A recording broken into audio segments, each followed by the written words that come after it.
Histórias. Nossas histórias. Cada uma com seu início, meio e fim. Cada uma sabe a dor e a particularidade da sua própria história. Talvez a sua seja marcada por tanto sofrimento que você não sente orgulho nenhum de contá-la. Mas nós estamos aqui para te dizer uma coisa. O escritor de todas as histórias tem um final feliz reservado para cada uma delas.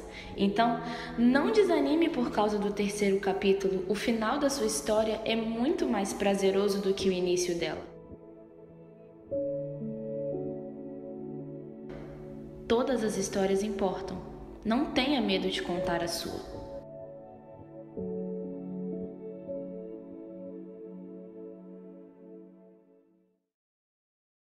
Olá, é muito bom ter você aqui.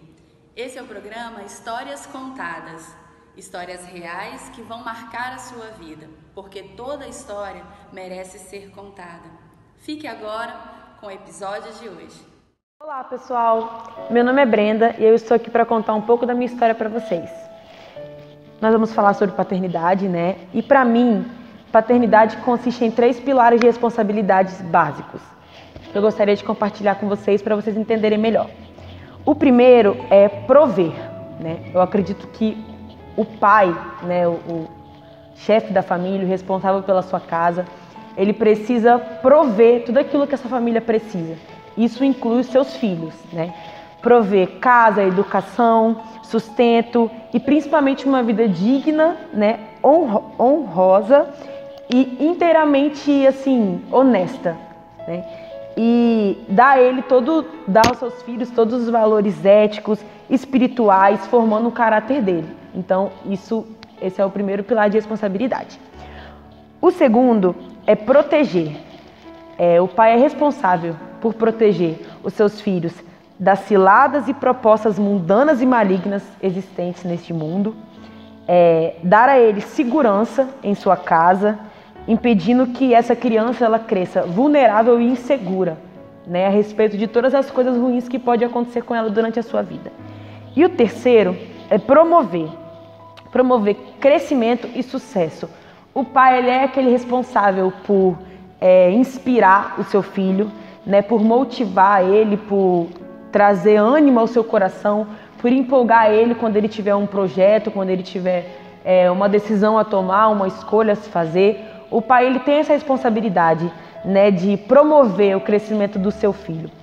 E visando esses três pilares de responsabilidade, eu vou contar para vocês um pouco da minha história e dizer que eu não tive nenhum desses pilares durante a minha vida, né, durante o meu crescimento. E para provar isso, eu vou compartilhar com vocês 5 atos de irresponsabilidades que o meu pai teve comigo, né, para com a minha pessoa.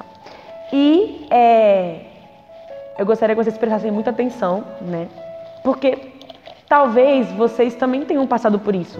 Talvez isso tenha acontecido com você. Talvez a minha história possa estar apenas inspirando você a compartilhar a sua história, né, que pode ser parecida com a minha. Então vamos lá. Vamos começar. A primeira coisa é o seguinte, eu vim de uma família disfuncional, né? E para vocês entenderem isso, eu vou contar algo que foi o que causou, eu acredito, as maiores dificuldades que eu tive, né, durante a minha caminhada e o meu crescimento. O meu pai, ele se envolveu no tráfico de drogas, né? E quando eu nasci, ele já estava inserido nisso. E quando eu tinha 8 meses de vida, foi a primeira vez que meu pai foi preso. A primeira vez que ele foi preso e houve ali então uma separação entre o meu pai e eu, né, e os meus irmãos, porque eu tenho irmãos.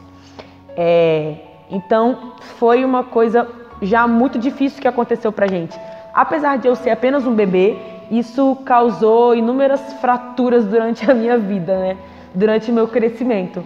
Então ali eu não pude aproveitar do meu pai, né? Ele foi tirado de mim quando eu era muito nova. E eu fui lançada nesse mundo, né, assim, nesse mundo tão perverso e tão difícil e tão maligno, né? Eu cresci em portas de cadeia, cresci visitando meu pai, literalmente cresci porque eu tinha 8 meses, né?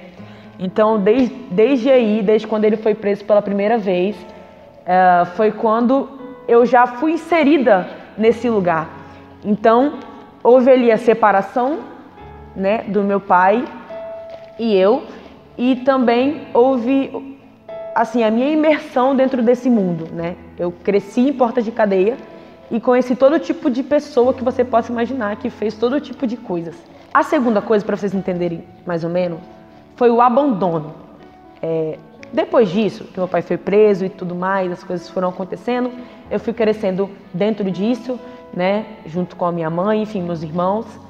Mas de todos os meus irmãos eu fui a que participei mais dessa situação, porque era sempre eu que ia visitar o meu pai, né? Eu fui a que passei mais tempo dentro dos presídios com ele, e apesar de conseguir ir visitar ele, isso não quer dizer que nós éramos próximos. Isso não quer dizer que eu tive um pai presente, né?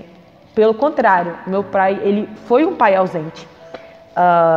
E aí, depois de muitos anos, a minha mãe não quis mais continuar com o meu pai, né? Aconteceram muitas coisas que eu vou falar depois para vocês. E aí ela resolveu se divorciar do meu pai. E aí o meu pai, assim, cometeu um erro que eu acho que para mim foi um dos piores. Que nós tínhamos um apartamento, né, que era nosso, que ele comprou para nós. E nós morávamos nesse apartamento, eu, minha mãe e mais 2 irmãs. E aí, quando minha mãe decidiu se divorciar do meu pai, ele não aceitou muito bem, né? Então ele pediu que ela vendesse o apartamento dele e deixou a gente sem casa. Ele não proveu um lugar para a gente ficar, ele não simplesmente falou assim, vende o apartamento e vai ficar em outro lugar. Não, ele só pediu que minha mãe vendesse o apartamento e não deu um destino para nós. A gente não tínhamos para onde ir. Então, naquele momento, eu senti que, além de toda a dor que meu pai já tinha me causado, eu me senti assim, abandonada. Porque ele não pensou em mim e nas minhas irmãs, em momento algum. Ele pensou naquilo que a minha mãe havia feito, né? O que não foi ruim, porque ela não queria mais viver uma vida como a que ela estava vivendo. Então, ele simplesmente decidiu abandonar a gente. Porque quando você tira alguém da sua zona de conforto, do seu lar, onde você tem segurança, onde você tem descanso, né, onde você tem um abrigo, você tira tudo daquela pessoa. Ela se sente abandonada, ela não sabe mais para onde ir. E por um tempo, eu e minha mãe e minhas irmãs não sabíamos mais para onde ir. Mas, assim como todas as outras coisas que Deus fez na minha vida, né? Ele deu um escape para nós e nós não ficamos na rua. A gente começou a morar em uma casa que havia tipo um quintal, né? Onde meus avós moravam. E a gente não ficou totalmente sem nenhum lugar para onde ir. Então Deus nos deu um escape.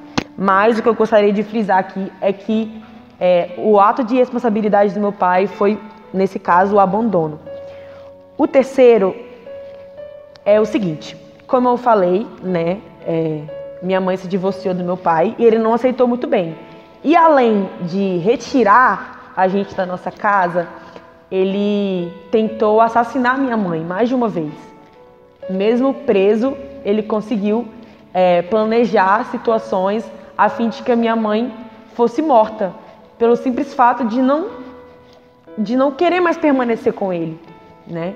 De não querer mais viver a vida que ela vivia, de ter decidido, de ter feito uma escolha diferente. Ele não aceitou porque as coisas precisam ser sempre do jeito dele e é sempre ele que decide. E não importa as consequências e a nossa opinião. O que ele decidia era o que valia. Então, ele não gostou disso, do que minha mãe decidiu, e tentou assassinar ela por diversas vezes. Mas, mais uma vez, a intervenção de Deus na minha história impediu que isso acontecesse. Porque se ele retirasse a vida da minha mãe, eu e minhas irmãs iríamos ficar completamente inseguras, porque nós já não tínhamos nosso pai. E sem a nossa mãe também, iria ser uma catástrofe na nossa vida. Mas Deus mais uma vez interveio nessa situação e isso não foi possível acontecer. E um outro ato de responsabilidade que nesse momento eu gostaria de frisar, que foi tanto da minha mãe quanto do meu pai, né? Porque do meu pai pelas escolhas que ele fez e por não querer assumir os seus erros, né? E da minha mãe também por ter escolhido permanecer do lado dele apesar dos seus erros. Que foi um pouco antes da separação, não um pouco, né? Bastante, mas eu coloquei em uma ordem diferente, depois vocês vão entender. Mas a minha mãe, durante um período da vida dela, ela foi presa 3 vezes por causa do meu pai. E eu era uma criança. Na primeira vez eu tinha 2 anos, eu ainda mamava. Ela ficou 2 meses presa. E na segunda vez eu tinha 4 anos. E na última vez eu tinha 5 anos e ela ficou 1 ano e 3 meses, eu acredito, presa. Não sei exatamente, mas eu sei que foi mais de 1 ano. E todas as vezes foram horríveis para mim. Porque eu já não tinha o meu pai e já era muito ruim. Eu já convivia naquele ambiente e, sinceramente, eu não sei dizer se existe um ambiente tão ruim quanto um presídio. Eu odeio esse lugar, odeio ir lá, mas infelizmente eu fui uma das pessoas que não tiveram muita escolha a respeito disso. E aí no período que minha mãe ficou presa, durante as 3 vezes, eu fui cuidada pelos meus avós, né? Que graças a Deus a minha avó, ela sempre cuidou muito bem de mim e teve auxílio das minhas tias, enfim. E foi um período muito difícil, mesmo sendo nova, aquilo me machucou muito. Mesmo não entendendo direito o que acontecia, eu fui obrigada a entender e a viver nessa situação. Eu não tive outra escolha. Os meus pais, eles erraram e eu, infelizmente, tive que colher os frutos dos erros que eles cometeram. E não foi um período bom para mim. Mas, enfim, durante essas 3 vezes que minha mãe foi presa, eu entendi que, apesar dela ter uma parcela de culpa, né, por ter escolhido estar com ele, foi uma consequência da sua escolha, eu entendo também que o ato de responsabilidade do meu pai foi simplesmente ter deixado que ela pagasse por aquilo sem assumir os seus erros, porque em uma dessas prisões ele estava foragido, ele estava na rua, né? Ele havia fugido da cadeia e estava na rua, e minha mãe estava pagando por algo que ele havia feito. Então, ele não pensou nisso, ele não pensou no fato de que eu ficaria sem ele e ficaria sem a minha mãe. E isso seria destruidor para mim. Ele não pensou naquilo que eu sentiria, ele não pensou no quanto isso iria influenciar na minha vida, no meu crescimento, assim como no da minha irmã. E esse para mim foi um dos piores erros que ele cometeu. E o último, não menos importante, nesse período que a minha mãe estava presa e meu pai foragido, ele traiu ela, né, durante esse período, mesmo ele estando junto, apesar de ela estar presa e ele solto, ele não tinha o direito de cometer essa traição com ela, porque ainda apesar das circunstâncias, ela estava pagando por algo que ele fez. Ela se colocou no lugar dele, naquele lugar, e assim, de forma obrigada, né? Ela não teve escolha também. E assim, ele não teve a empatia de pensar, ela tá lá dentro pagando por algo que eu fiz e eu estou aqui fora, assim, fazendo o que eu bem quero, não me importando com o que ela vai sentir, não me importando com o que isso vai ocasionar, né, para os meus filhos. E meu pai simplesmente teve um caso aqui na rua, ele já conhecia a mulher, então era de alguém próximo, e teve um caso com ela, e essa traição, assim como todos os erros que a gente comete, tem consequências. E essa traição teve uma consequência muito maior do que nós pensávamos. né? O meu pai, durante esse período que ele se envolveu com essa mulher, ele engravidou essa mulher. Então, ele teve um filho dentro do adultério, dentro da traição, que foi fruto disso que ele fez. E isso comprometeu não apenas o meu crescimento, não apenas aquilo que iria acontecer com a minha mãe, mas comprometeu a vida dessa criança também. Então, ele não teve só atos de responsabilidade comigo, mas com cada filho que ele teve um ato de responsabilidade, e com aqueles que não têm culpa dos atos que ele comete. Então, esses foram os 5 piores atos de responsabilidade. Existem outros, mas por enquanto nós vamos falar só sobre esses. E eu gostaria que vocês entendessem que foi um período muito difícil. A minha vida inteira sempre foi muito difícil. Mas eu sempre senti como se... eu não estou querendo dizer aqui que Deus quis que eu sofresse, pelo contrário. Em meio ao meu sofrimento, em meio a todo o caos que foi a minha vida, Deus arranjou um jeito de fazer com que eu fosse diferente, sabe? De fazer com que as coisas, para mim, levassem um caminho diferente do que levou os meus pais. E, por vezes, até mesmo os meus irmãos. E eu entendi depois de bastante tempo, né, depois que eu conheci a Jesus, eu vou falar sobre isso, que a minha vida, Jesus existia um propósito, né, ele tem um propósito para todas as coisas, e de tudo aquilo que aconteceu comigo, desde o meu nascimento até hoje e até todo o resto da minha vida que ele já planejou, existe um propósito, né? E por vezes eu já questionei a Deus o porquê de eu ter passado por toda essa situação, o porquê de eu ser a filha que suporta todas as coisas, o porquê de eu ser a mais magoada, a mais maltratada, e o porquê que eu tinha que ter passado por isso. Por que não outra pessoa? E a resposta que Jesus me deu foi: eu sou a única pessoa que suportaria ter passado por tudo aquilo que eu passei. Para que através da minha vida, pessoas pudessem ser curadas, pessoas pudessem ter acesso, né, à sua salvação e aquilo que Ele tem para oferecer. Para que vocês entendam que há sim remissão, que toda a história ela foi escrita pela mão de Deus, e que apesar das consequências do pecado, Ele sempre arranja um jeito de trazer esperança para a nossa história. E agora eu gostaria de trazer para vocês, apesar de ter acontecido todas essas coisas, eu gostaria de dizer para vocês que Deus, Ele mudou esse quadro na minha história, né? E que quando eu lançava os atos de responsabilidade do meu pai sobre ele, ele me respondia com o seu amor, com aquilo que ele podia fazer, né? Então a imagem do meu pai, ela foi colocada de lado, e Deus me mostrou o pai que ele é, o pai que ele poderia ser para mim, né? Que era completamente diferente do pai que eu tive, do pai que eu tenho. E aí eu gostaria de ler alguns versículos com vocês para vocês entenderem melhor. Lembra sobre o primeiro ato, né? Que foi aquela separação, aquele rompimento a partir do momento que meu pai foi preso. E existe um versículo que fica em Romanos 8, 38 e 39, que diz o seguinte: porque estou certo de que nem a morte, nem a vida, nem os anjos, nem os demônios, nem os principados, nem as potestades, nem o presente, nem o porvir, nem altura, nem profundidade, nem alguma outra criatura nos poderá separar do amor de Deus que está em Cristo Jesus, nosso Senhor.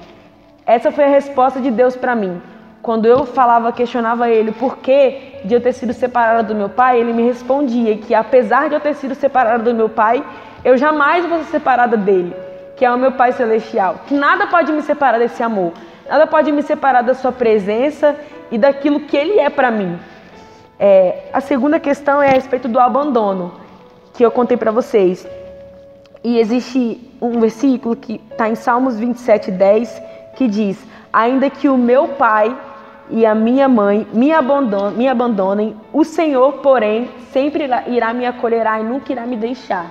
Então essa é mais uma promessa que Deus trouxe ao meu coração e está trazendo ao seu coração hoje. Que não importa aquilo que os seus pais fizeram, não importa o quanto eles te machucaram ou te deixaram, o Senhor, porém, jamais abandonará você, jamais abandonará você. E eu entendi isso. O terceiro juntando o terceiro e o quarto, né, que é a respeito da tentativa de assassinato e as prisões da minha mãe, existe outro versículo pra gente, que fica em Salmos 94, 22. Entretanto, o Senhor é meu baluarte e meu Deus, a torre inexpugnável em que me refugio. E só para que vocês entenderem melhor, baluarte significa um lugar extremamente seguro, um lugar onde não há nenhuma insegurança. E torre inexpugnável é algo que ninguém consegue abrir, ninguém consegue invadir, é um lugar extremamente seguro também. Então isso quer dizer que o Senhor é aquele que pode nos dar toda a segurança que a gente precisa, que quando nós nos lançamos a Ele, nada pode, nos ferir, nada pode nos alcançar, nada pode trazer essa sensação de insegurança ao nosso coração. Nós não somos tomados por isso. Às vezes a gente até se sente inseguro, mas a verdade da segurança que Ele nos traz manda embora todo esse sentimento. E por último, é a respeito da infidelidade, da traição, que fica em 2 Timóteo 2,13, e eu sou apaixonada por esse versículo que diz: se formos infiéis, Ele, porém, permanece fiel, porque não pode negar a si mesmo. E quando a Bíblia fala sobre negar a si mesmo, ela traz a questão da natureza. Isso quer dizer que a natureza de Deus não é possível, a natureza dele não permite que ele seja infiel para com a gente, porque isso foge de quem ele é. Então, ainda que a gente seja infiel, ele não é capaz de ser infiel com a gente. Então, que assim como essa palavra trouxe tanta certeza ao meu coração da paternidade de Deus, possa trazer ao seu coração também.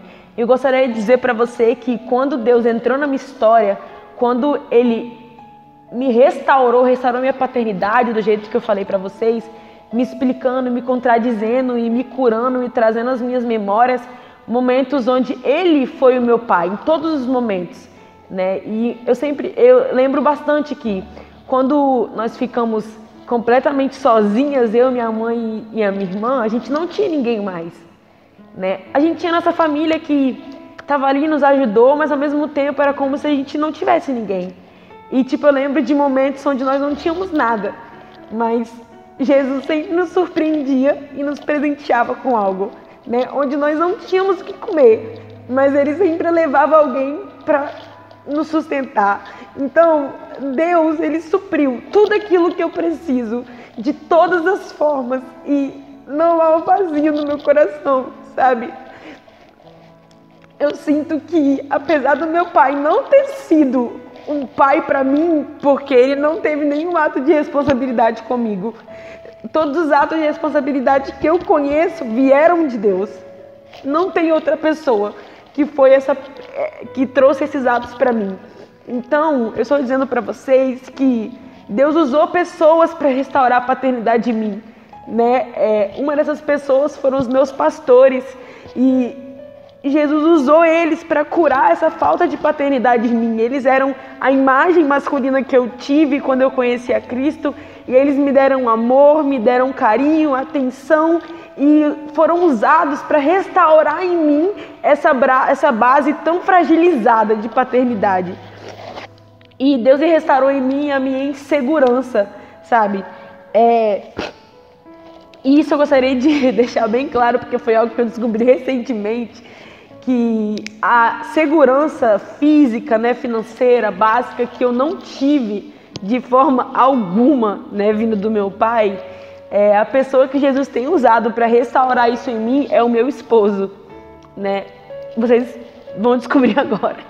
Eu sou casada há 7 meses, ainda é muito recente, mas é incrível o modo com que Jesus tem usado o meu esposo para restaurar essa minha base da insegurança. Porque o meu esposo, ele me supre de todas as formas, né? De forma financeira, física, espiritual, como meu sacerdote, como aquele que cuida de mim, né? Da minha família, da minha casa. E a estrutura que eu não tive, né, de uma imagem masculina do meu pai, eu estou tendo agora do meu esposo. E Jesus me revelou isso há pouco tempo. Então eu estou muito feliz de saber disso. Eu gostaria de compartilhar com vocês também. Então eu te amo, baby. A outra coisa é que Jesus curou em mim, restaurou em mim essa base de abandono, sabe?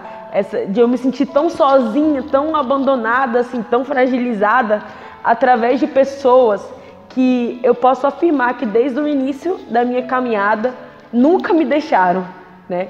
Que foram as minhas meninas, que são as filhas do rei.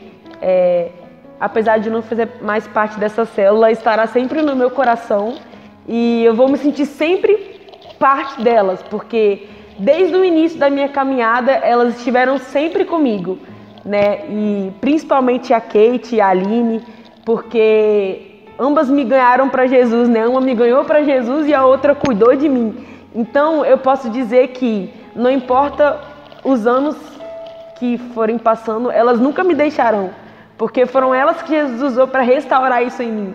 Pessoas que Ele usou para me mostrar que eu não estou sozinha, independente das situações, né? Teve momentos que eu me sentia completamente sozinha e Jesus usava elas para restaurar isso em mim, para mostrar o quanto eu não estava sozinha. Então, eu também gostaria de dizer para você que você não está sozinho, que você não está sozinha, que você tem um Pai, que você tem pessoas que Deus pode e Ele vai usar para restaurar isso em você. Você só precisa permitir que Jesus se revele a você através das pessoas certas e elas vão chegar até você. E também gostaria de dizer que Jesus restaurou em mim a vontade de sonhar, algo que eu não tinha antes. Porque crescendo em uma família disfuncional, eu nunca vi nada se concretizando de fato na minha vida, na minha família. Então, assim, Jesus restaurou isso em mim, né? Eu comecei a sonhar, a ter projetos. E o fato de eu estar casada hoje foi algo que ninguém esperava da minha família. Algo que ninguém imaginava que iria acontecer. Porque as pessoas não davam nada por mim. Por causa da minha história, por causa da minha origem. Automaticamente, se meu pai e minha mãe tiveram vidas ferradas, vamos dizer assim, eu também iria ter, sabe? É uma coisa assim, na lógica. Mas, com muitas pessoas importantes para mim, costumo dizer, nós precisamos viver no ilógico. Então, eu não nasci para viver no lógico. Então, Jesus me surpreendeu e surpreendeu diversas pessoas ao meu redor, né, com o meu casamento, que foi um dos primeiros sonhos que Jesus realizou na minha vida, mas eu creio que virão muitos outros sonhos. Então, isso foi restaurado em mim, porque antes eu não sonhava, não tinha expectativa de vida, porque eu pensava, se minha mãe e meu pai tiveram uma vida assim, provavelmente eu também vou ter. Mas Jesus, desde o início, trazia ao meu coração que eu sempre fui diferente, né? E eu nunca me senti parte, de fato, da minha família, porque vocês não conhecem mais. A minha mãe e a minha irmã são seres idênticos. E eu era tipo a ovelha negra no meio das duas. Então, eu sempre pensei que, né, eu era diferente, que eu não me encaixava de algum modo. Mas eu sou apaixonada pela minha mãe, sou apaixonada pela minha irmã, amo as duas de todo o meu coração. Hoje, ainda mais, porque Jesus me ensinou a amar elas como elas são. Difíceis do jeito que elas são. Mas eu entendi que foi um treinamento, né? Jesus esteve me treinando e eu sou diferente mesmo. E eu sou ali a plenitude no meio delas, né? A paz interior. E tá tudo certo. Mas, pessoal, é isso que eu gostaria que vocês entendessem. É que existe um pai. Eu sei que você pode ter tido um pai tão ruim quanto o meu, ou pode não ter tido pai algum, né? Você pode ter sido criada sozinha, só pela sua mãe, não ter conhecido seu pai. Eu não sei como é a sua história, mas de uma coisa eu sei.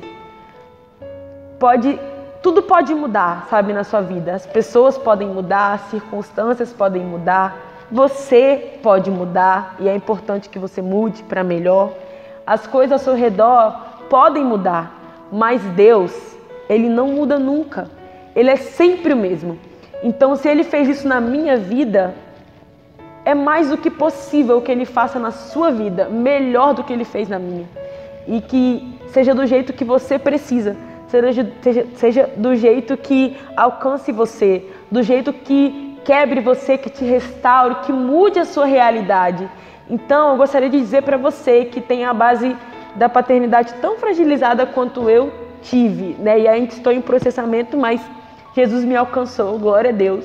Então, assim, você tem um pai, então não se sinta sozinha.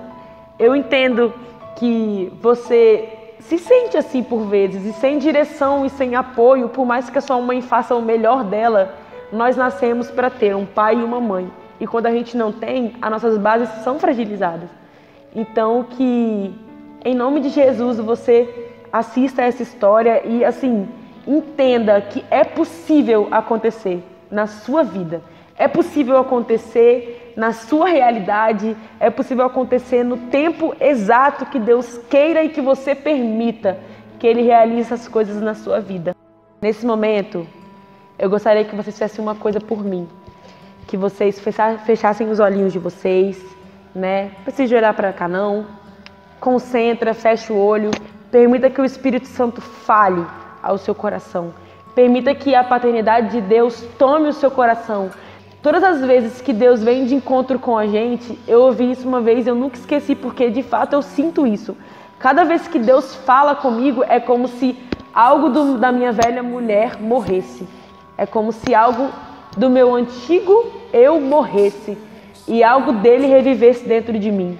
Então, em nome de Jesus, que você permita que a paternidade de Deus restaure você, reviva dentro de você, e que todo o abandono, que toda a rejeição, que toda dor que você sentiu, sabe, que toda insegurança causada pela essa fragilidade que ocorreu na sua vida, vá embora, e que a paternidade, que o amor de Deus sonde o seu interior em nome de Jesus. Existem alguns versículos que eu estarei recitando nesse momento, enquanto você fecha seus olhos e permite que Deus fale com você. Que é algo que, assim, que Deus, o próprio Deus estará falando para vocês, não sou eu, que vocês permitam ouvir a voz do Espírito Santo. Efésios 1, 5, 6 diz: em amor nos predestinou para sermos adotados como filhos por meio de Jesus Cristo, conforme o bom propósito da sua vontade, para o louvor da sua gloriosa graça, a qual nos deu gratuitamente no amado. Ou seja, você está predestinada à adoção. Você nasceu para ser filha de Deus. Não há outro propósito de vida para você. O seu propósito de vida é ser filha. Você nasceu para isso. E todo o resto vem como lucro. Mas o seu objetivo de vida é ser filha de Deus. É para isso que Ele te criou. Em Romanos 8, 1, 5 diz: pois vocês não receberam o espírito que os escravize para novamente temer, mas receberam o espírito que os adota como filhos, por meio do qual clamamos: Abba, Pai. A palavra Abba significa paizinho. Requer muita intimidade você chamar Deus de paizinho. E olha o privilégio que Ele te dá através do seu espírito, de conceber a você essa adoção, de conceber a você o privilégio de chamá-lo de papai, de paizinho, de meu pai, de meu amado, daquele que cuida de mim, daquele que me conhece. Sabe, em Salmo 139 a Bíblia diz que Deus conhece o íntimo do seu ser, que enquanto você era formado, os seus ossos já o conheciam. Por quê? Porque foi Ele que criou você. Então não existe nenhuma outra pessoa que te conheça mais do que o seu pai. Então receba isso, receba essa paternidade. Você é conhecida por Deus. Não se sinta desconhecida. Você pode ser desconhecida para o seu pai terreno, mas o seu pai celestial conhece você desde o ventre da sua mãe. Então receba esse amor, receba essa realidade de que você não está sozinha, de que você tem um pai, de que você é filha amada desse pai. Em Gálatas 4, 6, 7 diz: e porque vocês são filhos, Deus enviou o Espírito de seu Filho ao coração de vocês, e Ele clama: Abba, Pai. Assim você já não é mais escravo, mas filho. E por ser filho, Deus também o tornou herdeiro. Então olha que privilégio, você é filho e herdeiro de Jesus. Então você tem acesso ao céu, você tem acesso a essa herança que é a paternidade, que é a presença do Espírito Santo. A Bíblia diz que o Espírito de Deus testifica em nós a paternidade dele, que somos filhos dele. Então, em nome de Jesus, que o Espírito Santo alcance você, onde você estiver, e testifique no seu coração que você é filha, que você receba agora, na autoridade que há no nome de Jesus, esse entendimento, que o seu coração seja convencido de que você é filha amada e de que não há ninguém que importe mais do que você. Deus se importa totalmente com você, com a sua segurança, integridade, com o seu coração, sentimentos. Então, em nome de Jesus, seja inspirada pelo Espírito Santo, seja tomada por esse amor, por essa paternidade. Eu estarei orando por você agora. Continue com seus olhos fechados. Permita que o Espírito Santo continue ministrando no seu coração. Papai, em nome de Jesus, eu clamo para que você alcance essas pessoas, que você alcance essas meninas, essas mulheres, papai. Todo aquele que tiver acesso a esse vídeo, que o Senhor ministre a sua paternidade no coração de cada um deles, papai. Que o Senhor se revele a eles, assim como o Senhor se revelou a mim, que não tinha nada, que não tinha, papai, o pai que eu precisava. E o Senhor foi tudo aquilo que eu precisava e continua sendo, Jesus. Então que o Senhor se revele a essas meninas, essas mulheres, que o Senhor alcance os seus corações, que o Senhor traga cura, libertação ao seu interior, que elas sejam libertas, papai, de toda dor, de todo abandono, insegurança, rejeição, que tudo aquilo que elas estão sentindo, que cresceram no seu interior, papai, pela falta de um pai, Jesus, que o Senhor venha saciar, que o Senhor venha tirar todo o sentimento negativo e plantar nelas, papai, a semente da paternidade, do seu amor, a fim de que elas descubram no Senhor um pai perfeito, amoroso, carinhoso, que se dedica, fiel, aquele que guarda, aquele que protege, aquele que supre, aquele que sustenta, aquele que provê e aquele que cuida de todas as formas, papai, das suas filhas. Então, em nome de Jesus, doce Espírito Santo, alcance esses corações e mude a realidade dessas pessoas. Eu te agradeço pela oportunidade que o Senhor me deu de estar compartilhando essa história e que o Senhor venha, através da minha vida, curar e restaurar pessoas. Em nome de Jesus. Amém.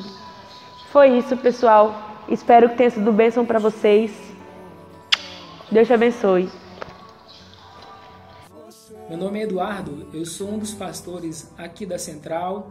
Também sou ministro de cura interior do Ministério Bálsamo de Gileade. Quero, neste momento, compartilhar com você sobre a importância da paternidade.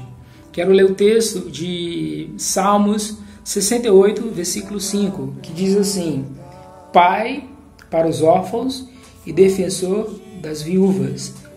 Esse é o nosso Deus. O nosso Deus, ele é Pai. Jesus Cristo, quando esteve aqui na terra, os seus discípulos perguntaram a ele: Jesus, como devemos orar, como devemos falar com Deus? E Jesus ensinou: Pai nosso que estás no céu.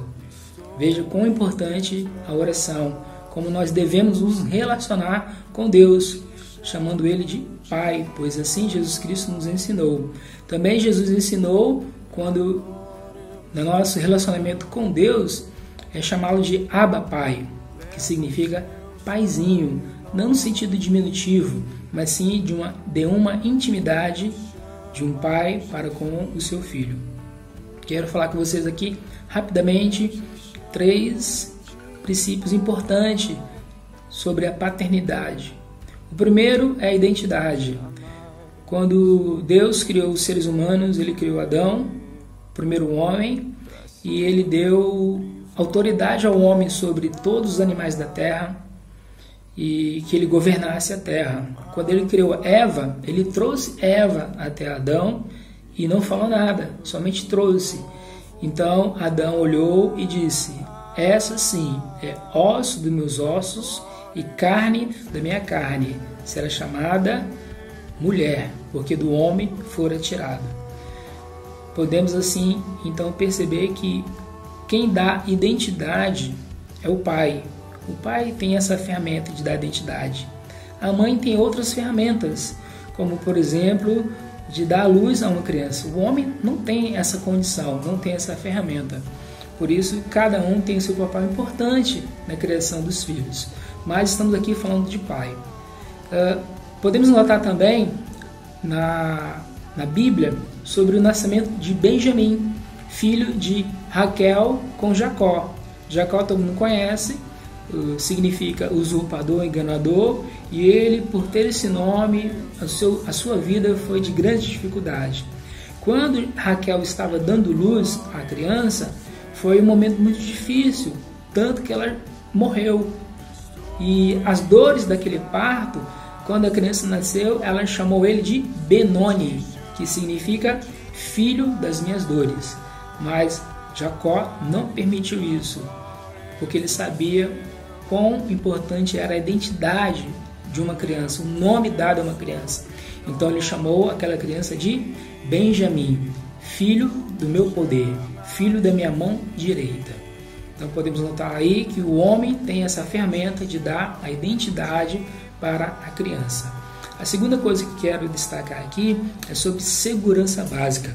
Toda criança sabe que quando seu pai está por perto, ela pode fazer qualquer coisa, porque se algo estiver errado, o pai vai parar ela no momento. Como, por exemplo, uma criança que caminha em direção à tomada elétrica. Ela anda um pouquinho, olha para trás, vê se o pai está observando ela. E o pai não faz nada. Ela anda mais um pouquinho e olha se o pai está no mesmo lugar. Quando ela chega bem próxima à tomada elétrica, o pai sabe que é perigoso, então pega ela no colo. Você já reparou quando uma criança está no alto e o pai fala assim, venha meu filho, ele se joga? Por quê? Porque ali está tendo um relacionamento de pai com o filho de segurança. Toda criança que nasce, que cresce longe do seu pai, ela costuma gerar dentro de si ansiedade, porque não tem a figura próxima ali dela, essa figura paterna, essa figura masculina que dá a ela segurança básica. E por último, terceiro lugar, quero falar aqui sobre disciplina. É o pai que disciplina a criança. Podemos notar que na relação entre pai, mãe e filho, a mãe sempre é o lado emocional, a mãe é mais emotiva, a mãe é mais carinhosa, o pai já é mais racional, ele age de acordo com aquilo que ele pensa, de acordo com aquilo que ele sente. Isso não quer dizer que o pai é melhor ou a mãe é melhor, os dois se completam, mas dentro da importância da paternidade fica muito claro que a parte da disciplina do pai ela é mais racional, ela é mais por aquilo que se sabe do que por aquilo que se está se sentindo. Como, por exemplo, quando o pai está caminhando com uma criança e ela pede, papai, eu quero colo. E o pai fala, meu filho ou minha filha, você pode caminhar um pouquinho mais. Se isso fosse com uma mãe, rapidamente ela pegaria no colo. E a criança insiste, papai, as minhas perninhas estão doendo. E o pai fala, meu filho, minha filha, é normal quando se caminha, a perna doer um pouquinho, mas você pode andar um pouquinho mais. Então aquela criança começa a andar um pouco mais. Se fosse a mãe, já teria pego no colo, não é verdade? E então, em dado momento, aquela criança fala de novo, papai, já não estou aguentando mais. Então o pai pega aquela criança no colo, porque entende que essa parte da disciplina, ela entendeu e pôde superar um pouco mais aquele obstáculo. Eu espero realmente que, em nome de Jesus, você possa ter entendido o papel da paternidade, a importância da paternidade nas nossas vidas. Que Deus te abençoe em nome de Jesus. Obrigada por ter assistido e até semana que vem com mais um episódio.